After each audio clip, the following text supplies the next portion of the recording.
What if I told you the way you masturbate today might be quietly undermining your sexual performance tomorrow?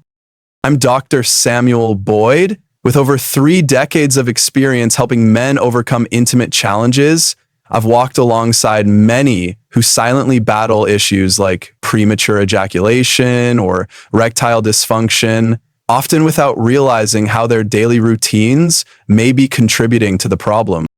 This isn't just about medicine or science. This is about your confidence, your connection, and your sense of self as a man. And today, we're going to uncover 3 critical mistakes in masturbation that I've seen derail sexual health time and time again. But the good news, each one is reversible. And I'll walk you through how. Be sure to stay with me until the very end. The last mistake I share has been a true turning point for so many of my patients. Before we begin, I invite you to participate. If you're serious about reclaiming your sexual vitality, drop a 1 in the comments to say, I want to change. If you have doubts or questions, just comment 0. I read every message, and I'm here to help. Let's start with the first trap, rushing. Many men, especially after 60, see masturbation as a quick stress reliever, something to do discreetly and efficiently. It becomes like a sprint where the sole focus is reaching climax as fast as possible. But here's the problem. When you condition your body to expect rapid stimulation and release, you're training your entire nervous system to default to premature ejaculation. Think of it like this. The more you practice something, the more your brain wires itself to repeat that pattern. This is the science of neuroplasticity. When masturbation becomes rushed, it reinforces a fast finish pattern in your body. Over time, this quick response gets hardwired, leading to performance anxiety, the kind that makes lasting in bed a challenge, even when you truly want to.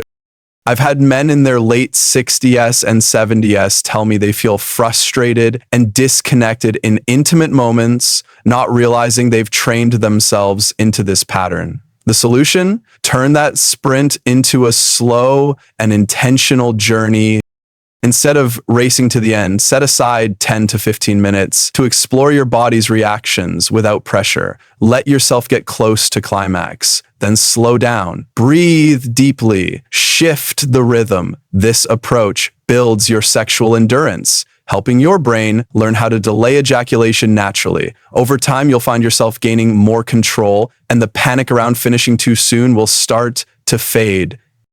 If you feel like this is hitting home, leave a 1 in the comments. And if you're unsure how to get started, write 0. I'll help guide you. Now let's talk about the second mistake, and it's even more widespread than the first. Pornography. You may think of it as a harmless way to stay aroused or spice up a quiet evening. It's always available, intense, and convenient. And for many men, especially those over 60, it can feel like a safe way to feel desired and excited. But let me be clear. Regular porn consumption can seriously impact your ability to experience real intimacy.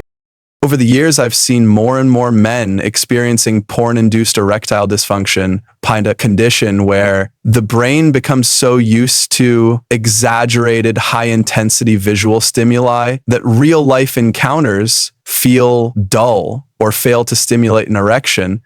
It's not about morality, it's about neurology. When you flood your brain with intense visual novelty, it starts craving more just to feel the same level of arousal. This desensitization process rewires your brain to associate arousal with screens, not with a real partner, real touch, or real emotion. Over time, achieving arousal with your partner becomes more difficult, even impossible for some. So what can you do? Begin a digital detox. Choose to masturbate without porn, even once a week to start. Use your imagination. Recall real, emotionally fulfilling experiences. You might find it difficult at first, but your brain is the most powerful erotic tool you have. Try using sensual audio stories, erotic literature, or simply focus on the way your body feels. Reducing your reliance on porn isn't about restriction, it's about reclaiming control. And in doing so, you'll begin to reconnect your arousal with real-life intimacy. If this idea resonates with you, let me know with a 1. If you have hesitations, I'm here. Just drop a 0 in the comments, and I'll personally help you navigate this step. Let's move on to the third mistake, one that's so common most men don't even realize they're doing it. It's the habitual routine, doing things the exact same way every single time. Same hand, same grip, same motion, same speed for years.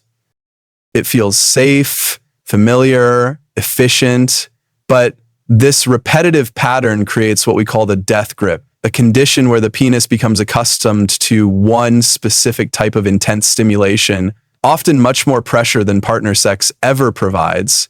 And over time, your body starts responding only to that specific sensation. Many of my patients describe it as being unable to feel much during real intimacy or struggling to maintain arousal. This is not because of age, testosterone, or lack of attraction. It's because their bodies have been conditioned to expect an overly intense, narrowly defined experience that partner sex simply can't match. Here's how you undo it. Break the routine. Experiment. Use your non-dominant hand, adjust your grip pressure, change positions, try using lubricant or even a condom during solo play to simulate more realistic sensations. Each of these small adjustments retrains your body to respond to different kinds of stimulation, bringing back sensitivity and arousal in real-life intimacy. Even just one experimental session a week can make a difference. With time, you'll likely notice stronger erections, better control, and a more satisfying connection with your partner. These three mistakes, rushing, over-relying on pornography, and masturbating the same way every time, don't just affect performance. They shape how you experience sex, intimacy, and even your own masculinity. But today, you've gained something powerful, awareness. And more importantly, you now know how to reverse course. You can start to retrain your nervous system through slower, more mindful solo sessions. You can strengthen your arousal and emotional connection by choosing imagination over artificial stimulation. And you can rebuild sensitivity by breaking repetitive patterns that limit your experience. You're not stuck, you're not broken, you're capable of transformation at any age. So I'll ask you this. Are you ready to become the man who takes back control of his sexual health? The man who enjoys deeper connection, longer stamina, and greater confidence? If you're nodding your head, then take that first step. Make just one change this week. And if something in this video sparked a moment of clarity or a desire to try, share it. There are so many men out there, your friends, brothers, sons, who are silently facing the same issues and don't realize there's a way forward. Comment, "I'm ready," if you've decided to start, or comment 0 if you still have questions. My goal is to respond and guide every man who reaches out. And finally, if you want more content that focuses on thriving after 60, not just surviving, subscribe to the channel and tap the bell icon. You'll get more insights, more support, and more honest discussions about what it means to be a man in your later years, without shame, without fear.